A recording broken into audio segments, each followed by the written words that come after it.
प्रधानमंत्री किसान सम्मान निधि का कार्यक्रम है ही। प्रधानमंत्री किसान सम्मान निधि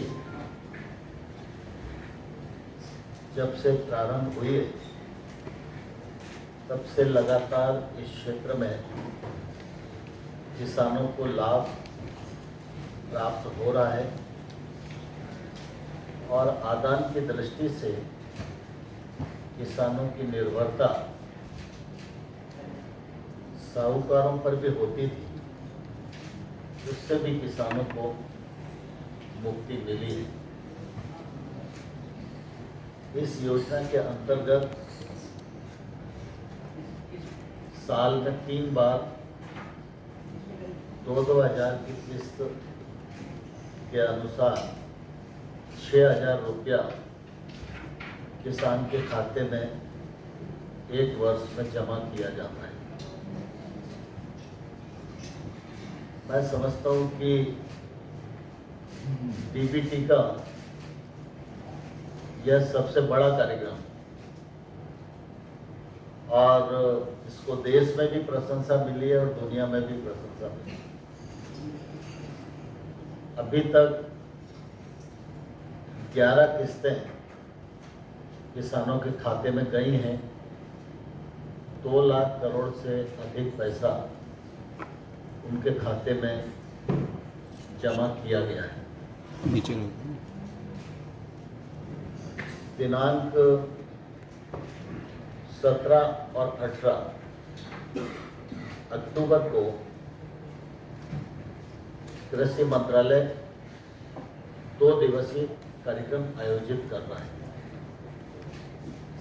17 अक्टूबर को प्रधानमंत्री जी किसान सम्मान निधि योजना के अंतर्गत 16,000 करोड़ रुपए की राशि किसानों के खातों में अंतरित करेंगी। माननीय प्रधानमंत्री जी का आगमन इसी पूसा कैंपस में 11:45 को होगा। किसानों का बड़ा सम्मेलन भी होगा और इस मौके को और महत्वपूर्ण बनाने के लिए कृषि से जुड़े लगभग 1500 से अधिक स्टार्टअप्स को भी आमंत्रित किया गया है। एग्जीबिशन भी लगेगी जिसमें लगभग 300 स्टार्टअप्स होंगे और यह स्टार्टअप कॉन्क्लेव 2 दिन चलेगा। प्रधानमंत्री जी किसान सम्मान निधि अंतरित करेंगे और इस कॉन्क्लेव का उद्घाटन भी करेंगे। उद्घाटन सत्र के पश्चात फिर 17 और 18 को टेक्निकल सत्र होंगे। स्टार्टअप के साथ वो अपनी सारे ज्ञान को एक दूसरे के साथ साझा करेंगे। सरकार से जो उनकी अपेक्षा है वो सरकार के सामने रखेंगे। मुझे कहते हुए प्रसन्नता है कि 2014 में जब हम लोग आए थे तब लगभग 80 और 100 स्टार्टअप्स हुआ करते थे। आज लगभग 2000 स्टार्टअप्स काम कर रहे हैं। इन स्टार्टअप्स को 5 लाख से 25 लाख तक की समर्थन भी दिया जाता है और हमारी कोशिश है कि आने वाले कल में ये स्टार्टअप्स की संख्या 10,000 हो, जिससे कृषि के कार्य में आरंभ से लेकर अंत तक विभिन्न परिस्थितियां हैं, उनमें नई नई टेक्नोलॉजी आवे, उसका उपयोग कृषि के क्षेत्र में हो। कृषि के क्षेत्र में जो चुनौतियां हैं उनका समाधान हम कर सकें। इस दृष्टि से स्टार्टअप्स कॉन्क्लेव का शुभारंभ भी माननीय प्रधानमंत्री जी के कर कमलों से होगा। इसी दिन उर्वरक मंत्रालय के माध्यम से भी एक बहुत महत्वाकांक्षी कार्यक्रम एक राष्ट्र एक उर्वरक शुरू किया जा रहा है। आज हमारे उर्वरक मंत्री माननीय मनसुख मांडविया जी गुजरात में है, इसलिए वो इस अवसर पर उपस्थित नहीं है। वो होते तो बात को और विस्तार से इस समय रखते, लेकिन फर्टिलाइजर मिनिस्ट्री के इस महत्वपूर्ण कार्यक्रम से जहां एक ओर किसानों को सुविधा बढ़ेगी, वहीं कामकाज में ट्रांसपेरेंसी भी आएगी और एक रूपता भी बढ़ेगी। 17 अक्टूबर को ही उर्वरक मंत्रालय द्वारा देश के 600 जिला स्थानों पर प्रधानमंत्री किसान समृद्धि केंद्र, जिसका शुभारंभ माननीय प्रधानमंत्री जी के कर कमलों से संपन्न किया जाएगा। प्रधानमंत्री कृषि समृद्धि केंद्र ये त्रिस्तरीय होंगे। 17 अक्टूबर को जिले स्तर का जो केंद्र है उसका शुभारंभ होगा। इसके बाद ये श्रृंखला ब्लॉक तक जाएगी और गांव तक जाएगी। इस समृद्धि केंद्र पर किसान को सभी प्रकार का खाद्य उपलब्ध हो,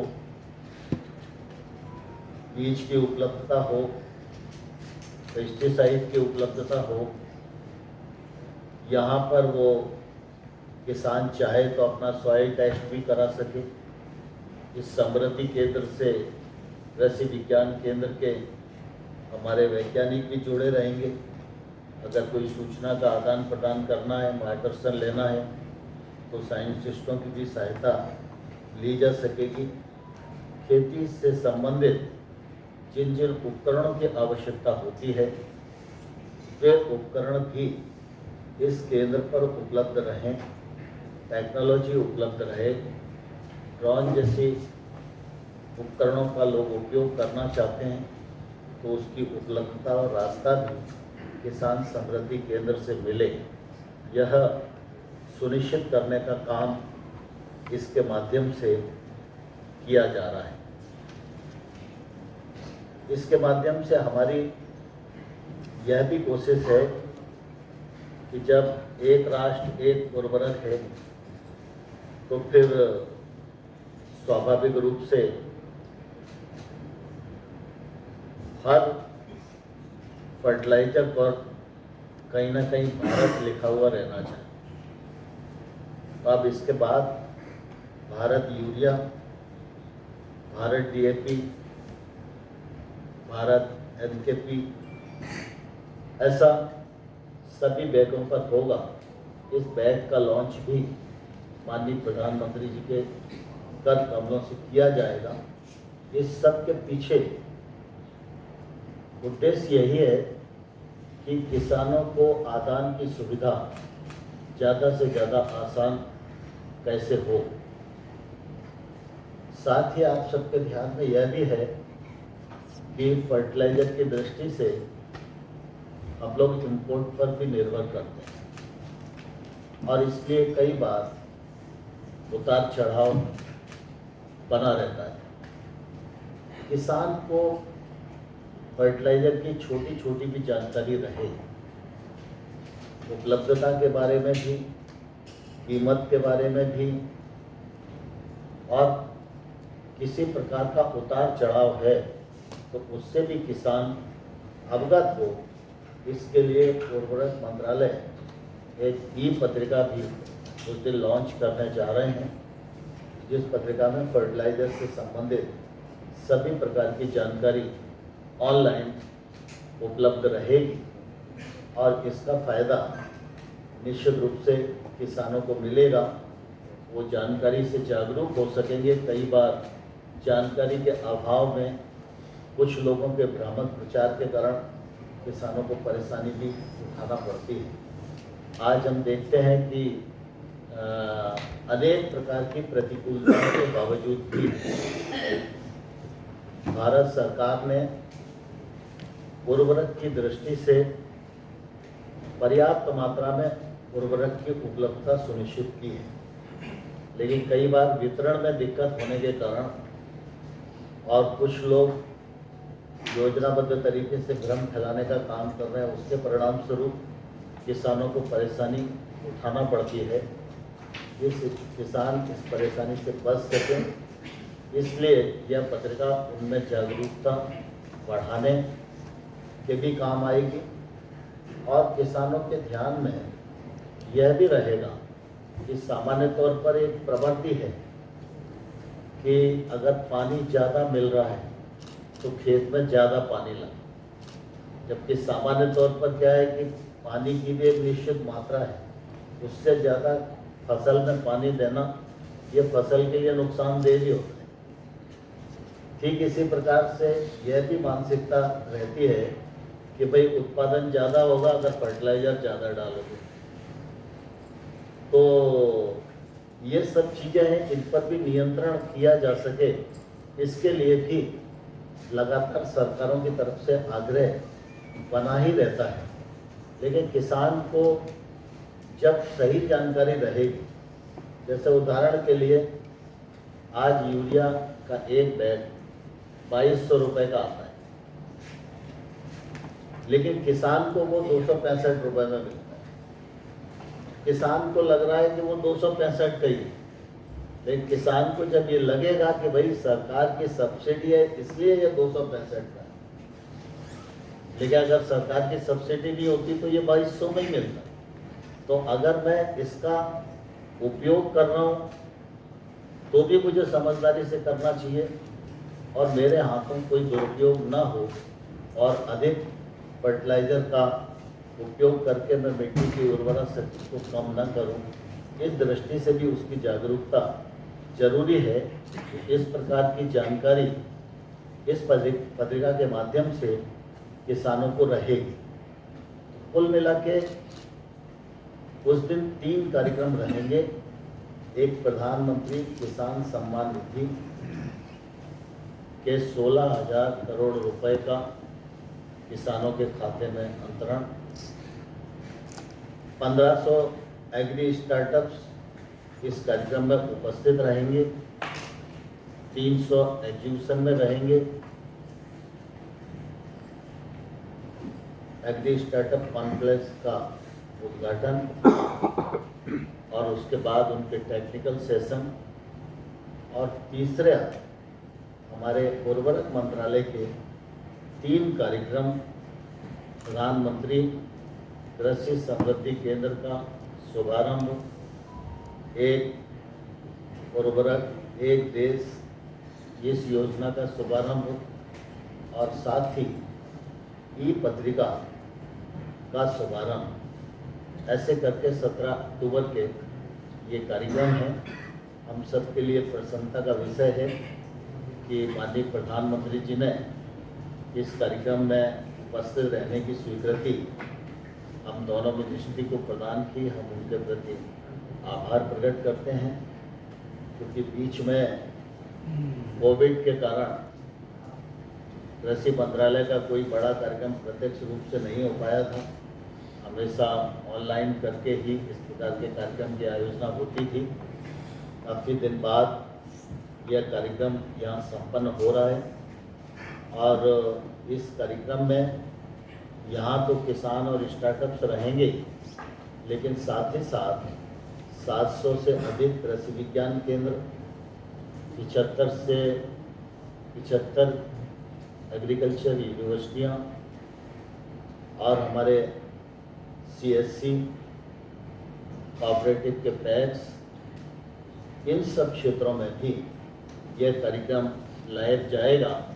लगभग हमारी जो रचना है उस रचना के अनुसार 1 करोड़ से अधिक किसान इस कार्यक्रम से जुड़ेंगे। यही महत्वपूर्ण जानकारी देने के लिए आप सबको तकलीफ दी थी। आप सब इस अवसर पर पधारे, मैं हृदय से आपका आभारी हूँ। और आज महिला किसान दिवस भी है। महिला किसान दिवस के कार्यक्रम देश भर में संपन्न हो रहे हैं। आपके आने से पूर्व हम लोगों ने महिला किसान दिवस का भी कार्यक्रम यहाँ संपन्न किया। इसके पश्चात थोड़ा हम सभी लोग फील्ड पर भी जाएंगे, जहाँ 17 तारीख के कार्यक्रम की तैयारियों को भी देखेंगे। आप सबका बहुत बहुत स्वागत करता हूँ और महिला किसान दिवस के अवसर पर सभी बहनों को अपनी ओर से बहुत बहुत शुभकामनाएं और बधाई देता हूँ। धन्यवाद। सर, ये जो लिटरेचर निकलेगा, क्या ये डिजिटल फॉर्मेट में होगा या हार्ड कॉपी होगा और कितने भाषा में होगा? ये पत्रिका वाला ना सेक्रेटरी, अच्छा, डिजिटल है और कितने भाषा में? अभी सेक्रेटरी साहब बता रहे हैं। ग्रेजुअली ट्रांसलेट होगा, इनिशियली लॉन्च करेंगे 2 भाषा में।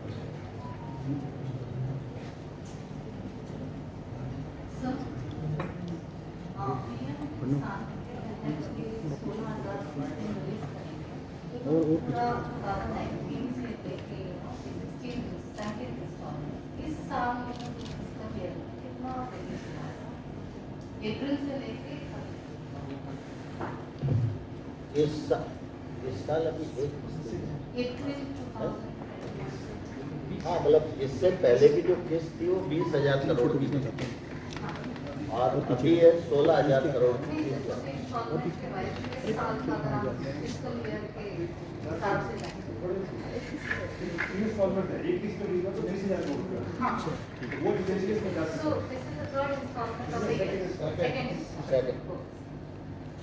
तो 16,000 करोड़ रुपए यहाँ ही बांटेंगे, कितनी लोग?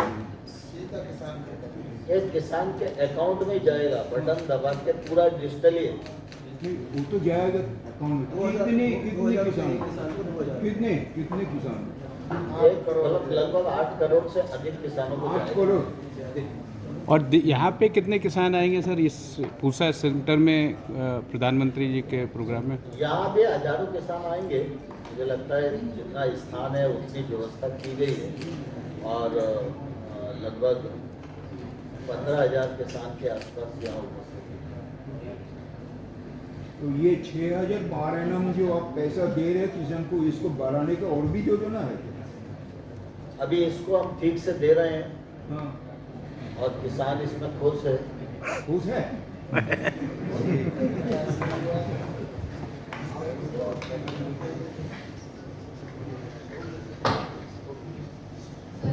ठीक है सर, बहुत धन्यवाद। तो इतना बारिश हो रही है हर जगह, फसल पे इम्पैक्ट पड़ रही है, तो आपका क्या इनपुट है अपडेट से स्टेट गवर्नमेंट? देखो लक्ष्मी जी, इन सब विषयों के लिए एक निर्धारित प्रक्रिया है। प्राकृतिक प्रकोप पर तो किसी का बस है नहीं, लेकिन किसान को सारी अनुकूलताएं होने के बावजूद भी प्रकृति की दया पर निर्भर रहना ही पड़ता है।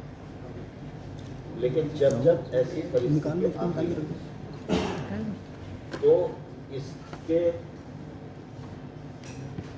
लिए मदद करने हेतु 2 प्रकार के कार्यक्रम हैं। एक SDRF है और एक NDRF। 2 फंड्स में पैसा रहता है। NDRF सेंटर के पास है, SDRF स्टेट के पास है। SDRF में जो पैसा होता है उसमें प्रतिवर्ष केंद्र सरकार 75% का योगदान करती है।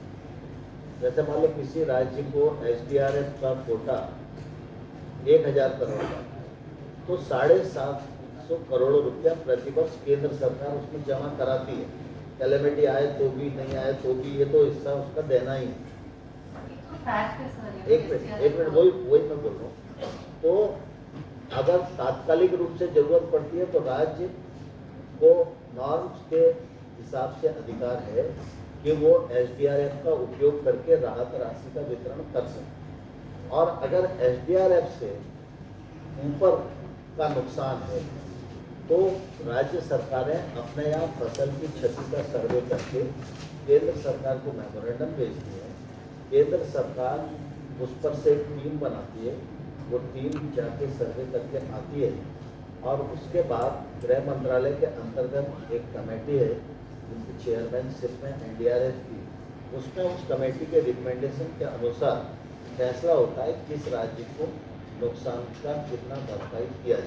तो ये तो प्रोसेस बात का है सर, ये- बट अभी आपके पास कोई अपडेट के लिए नहीं, कोई मैं- स्टेट ने बोला है कि अभी नुकसान हुआ है पैडी के स्वाभाविक या पोटैटो? स्वाभाविक रूप से बेमौसम बरसात के कारण निश्चित रूप से फसल का नुकसान हुआ है, इसमें कहीं कोई दो राय नहीं। राज्य सरकार उस मामले में अवेयर है। बहुत सारे स्थानों पर जहाँ ज़्यादा नुकसान हुआ है वहाँ सर्वे का काम चल रहा है। जैसे वो प्रक्रिया होगी तो केंद्र सरकार पूरी तरह उस मामले में प्रतिबद्ध है किसानों को नुकसान की भरपाई करना। सर हर फ्राइडे को